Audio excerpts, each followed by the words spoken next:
നമ്മുടെ ശരീരത്തിന് ഗുണകരമായിട്ടുള്ള ക്വാളിറ്റിയുള്ള ഭക്ഷണം എങ്ങനെ തിരിച്ചറിയും? വളരെ കോമൺ ആയിട്ട് എല്ലാവരും ഡോക്ടർമാരോട് ചോദിക്കുന്ന ഒരു സംശയമാണിത്. 3 കാര്യങ്ങളാണ് ഇതിനകത്ത് പ്രധാനമായിട്ടും ശ്രദ്ധിക്കേണ്ടത്. ഒന്നാമത്തത്, ഏറ്റവും എളുപ്പം ചീത്താവുന്ന ഭക്ഷണം ഏറ്റവും നല്ല ഭക്ഷണമാണ്. കാരണം നമ്മുടെ അന്തരീക്ഷത്തിലുള്ള ബാക്ടീരിയകൾ വളരെ പെട്ടെന്ന് കയറി പ്രവർത്തിച്ച് ആ ഒരു ഭക്ഷണത്തെ കേടാക്കുന്നുണ്ടെങ്കിൽ ആ ഭക്ഷണം കേടാകുന്നതിന് മുമ്പ് കഴിച്ചാൽ നമ്മുടെ വയറിനകത്തുള്ള ബാക്ടീരിയകൾക്കും അത് നല്ലതാണ്. ആ ഭക്ഷണം ബാക്ടീരിയകളും കഴിക്കും, നമ്മുടെ ശരീരത്തിൽ ഗുണകരമായിട്ടുള്ള ബാക്ടീരിയകളും പറ്റും. ഇതാണ് പ്രധാനപ്പെട്ട കാര്യം.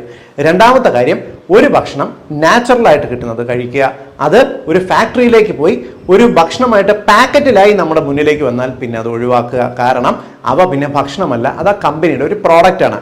ആ പ്രോഡക്റ്റ് അവർ ലാഭത്തിന് വേണ്ടി ഉണ്ടാക്കുന്നതാണ്. നമ്മുടെ വയറ് അവരുടെ കൺസേൺ അല്ല. മൂന്നാമത്തെ കാര്യം, പരസ്യത്തിൽ കൂടി കാണുന്ന ഭക്ഷണം നമ്മൾ വാങ്ങാതിരിക്കുക. കാരണം പപ്പായയുടെ പരസ്യം നിങ്ങൾ കണ്ടിട്ടുണ്ടോ? ബ്രോക്കോളിയുടെ പരസ്യം കണ്ടിട്ടുണ്ടോ? ക്യാബേജിന്റെ പരസ്യം കണ്ടിട്ടുണ്ടോ? കാണില്ല. കാരണം അത് നല്ലതാണ്.